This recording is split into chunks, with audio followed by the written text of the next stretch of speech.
कि हमारे सहयोगी हमारे foreign affairs editor Uma Shankar Singh हमारे साथ हैं। उमा, ये पाकिस्तान के लिहाज से बहुत बड़ा फैसला है कि एक बड़ी पार्टी जिसके कई नुमाइंदे भले ही निर्दलीय के तौर पर जीत कर आए, लेकिन उन्होंने अपनी ताकत नेशनल असेंबली के चुनाव में दिखाई और अब उसका मुकाबला करने के लिए पाकिस्तान सरकार ने यह फैसला लिया है।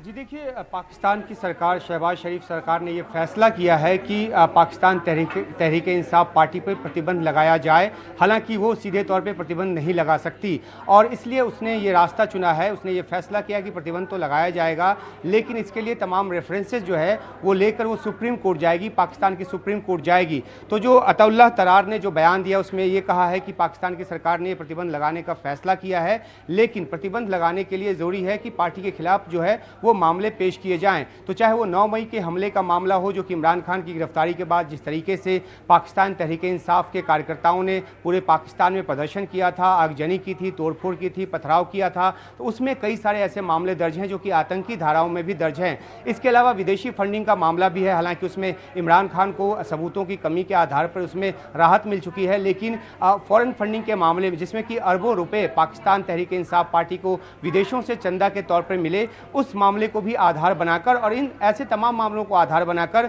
जो पाकिस्तान की शहबाज शरीफ सरकार है वो सुप्रीम कोर्ट जाएगी और सुप्रीम कोर्ट से ये अपील करेगी कि पाकिस्तान तहरीक इंसाफ पार्टी पे प्रतिबंध लगाया जाए। जहां तक पाकिस्तान तहरीक इंसाफ पार्टी पे चुनाव से पहले प्रतिबंध की बात है, तो क्योंकि पाकिस्तान तहरीक इंसाफ पार्टी में इंट्रा पार्टी इलेक्शंस नहीं हुए थे और इस आधार पर पाकिस्तान के चुनाव आयोग ने उस पार्टी का सिंबल ले लिया था और उसकी मान्यता जो है उसकी खत्म कर दी थी, उसको डिलिस्ट कर दिया था मान्यता प्राप्त पार्टियों से। और इसी वजह से पाकिस्तान तहरीक इंसाफ पार्टी के जो उम्मीदवार थे वो निर्दलीय लड़कर चुनाव में आए और 99 की तादाद में, जो कि बहुत बड़ी तादाद थी, जिस तरीके से इमरान खान जेल में बंद थे, उनको कैंपेन नहीं करने दिया गया। पाकिस्तान तहरीक इंसाफ पार्टी के जो भी लीडरान कैंपेन करने जाते थे उन पर किसी न किसी तहत मुकदमा दर्ज करके, धारा के तहत मुकदमा दर्ज करके उनको अंदर कर दिया जा रहा था। तो तमाम ऑड्स के अगेंस्ट लड़ते हुए पाकिस्तान तहरीक इंसाफ ने 99 की सीट हासिल की और एक मजबूत विपक्ष के तौर पर वो नेशनल असेंबली में बैठ रही है। और अब जो पाकिस्तान की सरकार ने यह फैसला किया है कि पार्टी को प्रतिबंधित किया जाएगा, जाहिर सी बात है, आपने सही कहा कि ये पाकिस्तान में जो कि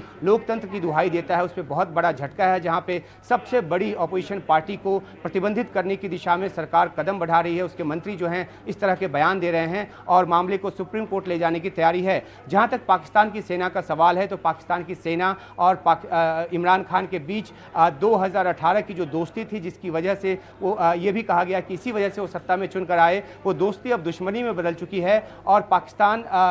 में जो 9 मई को आतंकी जो हमले हुए थे, जिसमें आतंकी धाराओं में भी मामले दर्ज किए गए, उसके पीछे सेना भी एक बड़ी वजह बताई जा रही है, क्योंकि गैरिसन हेडक्वार्टर पर भी हमला हुआ था, ऐसा पाकिस्तान की सेना की तरफ से कहा गया। तो कुल मिलाकर जो एक फॉरेन फंडिंग हो या फिर 9 मई का जो मामला है, वो जहां तक इमरान खान के गले की फांस बना हुआ है, वहीं अब